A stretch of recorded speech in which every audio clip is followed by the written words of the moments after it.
Hello, Internet, and welcome to TRASTRA YouTube channel, where today we attempt to answer one of the most pressing questions of our decade. What is Bitcoin? Is it humanity's first effective engineered monetary system? Is it really the most disruptive force in the century, according to Michael Saylor? I mean, after all, in 12 years, it grew from nothing to $500 billion in market value, which would be construed as a clear message from the market. Don't mess with Bitcoin, embrace it.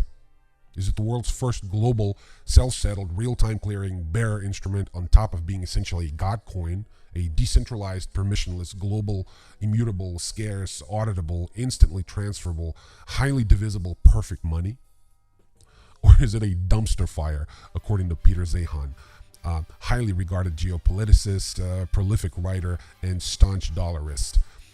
Well, here's the man himself laying out his case to the research team at ARK Invest. The conversation's sparkling. In fact, I would encourage you to subscribe to their podcast that already has over 500,000 followers. The content is top-notch always, but today's topic is Bitcoin. Is it good? Is it bad? Is it ugly? And how ugly is it? Opinions run truly wild. The 4 team, among others, presents this ridiculous, in my opinion, argument that if you fled Ukraine with nothing, Bitcoin would be the way for you to take your fortune with you. And I'm not gonna spoil it for you. See what Peter Zeihan has to say about that.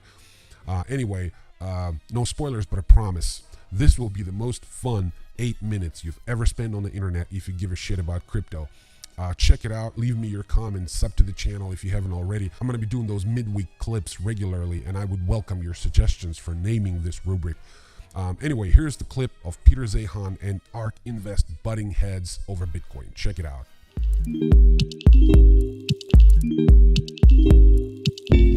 But you think that Bitcoin is, quote unquote, a dumpster fire. Can you expand on that point of view? Why wouldn't it work? How much time do you want me to spend on this? Okay, so let me put the macroeconomic background for why Bitcoin is happening now. Whenever capital is highly available and cheap and easy to source, a lot of strange things happen. So this is Enron, this is subprime. Right now, the baby boomers are they're moving into retirement en masse. Whether it's later this year or early next year, at some point in the near future, the majority of baby boomers will be retired.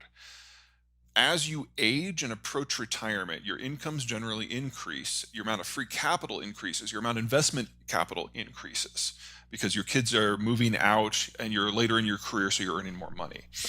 That peaks the year before you retire, when you're scrabbling out there to get like every last 1% of return, because this is your last chance for investment income, because the day you retire, you liquidate all your stocks, all your bonds, you go into T-bills, you go into cash, because you no longer have income.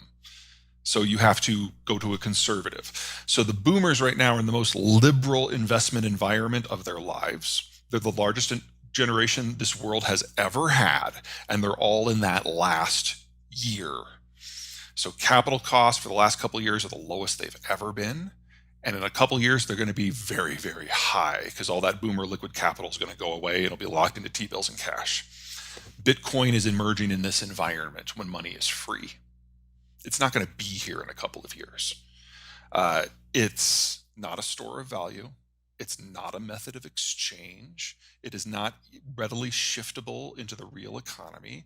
We've discovered with the Russian sanctions that it is completely dependent upon the normal financial system for access. That means it's vulnerable to anything a government might do. It's already been banned in 10 of the top 20 economies in the world.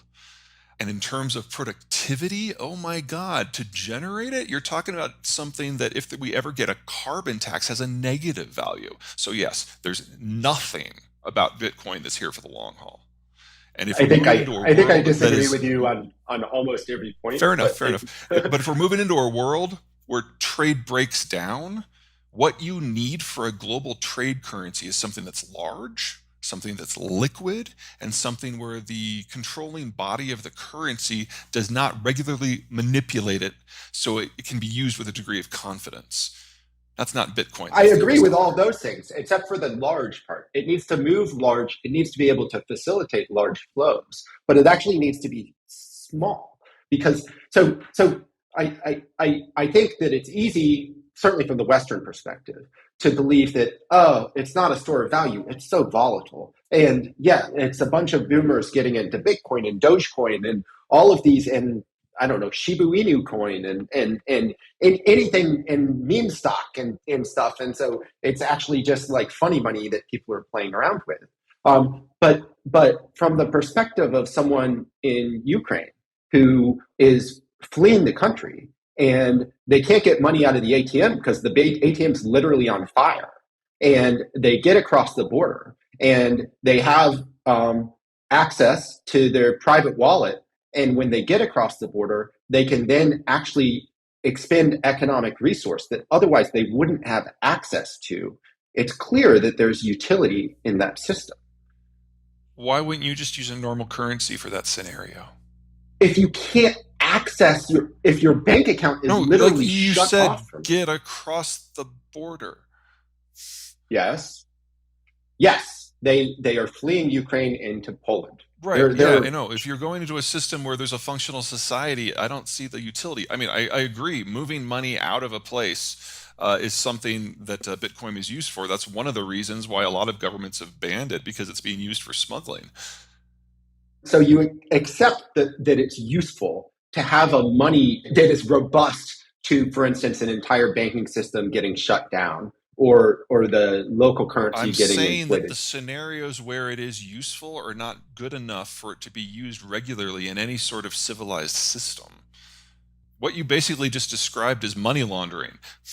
No, it's not money laundering. It's a bearer asset. As in, if I bear an asset, if I have, right now, a dollar bill is a bearer asset. So if I cross a border with, I think it's less than $10,000, that's not money laundering. That's me moving with my bearer assets to another country. And by the way, my Twitter account is not a bearer asset because Twitter has control over it. But when I cross the border from one country into another, I still, at least until Twitter tells me to stop, can tweet. And those tweets are worth money. So like, producing information is in some way the same as spending money.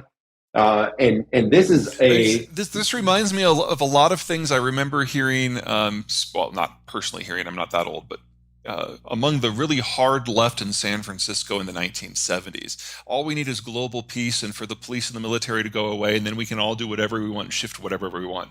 We're not in that world, and we're definitely not moving to it. Well, I think that the point is that you claim that it's been banned by, what was it, 10 of the top 20 economies in the world.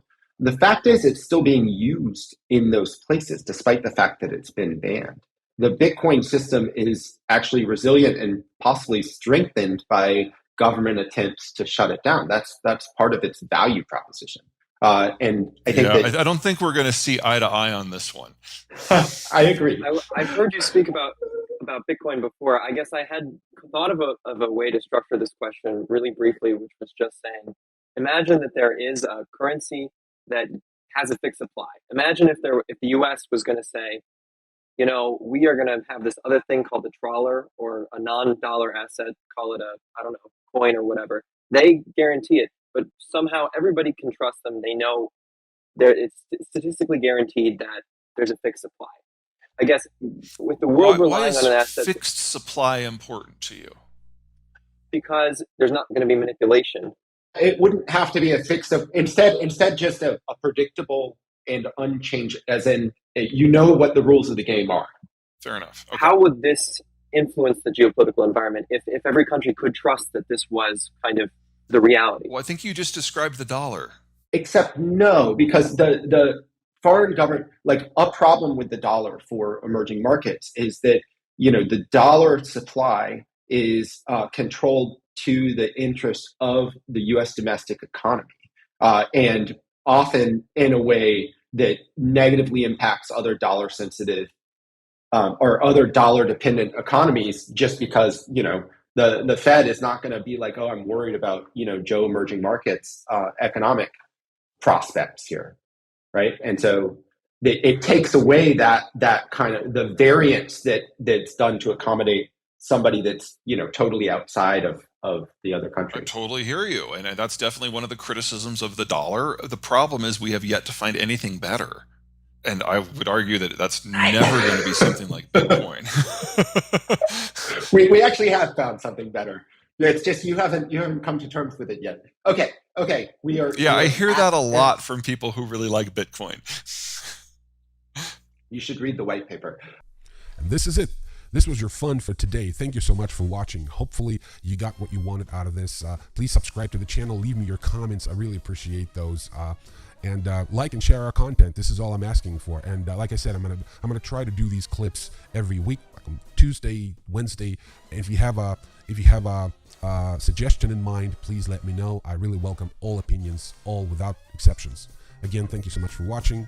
Peace.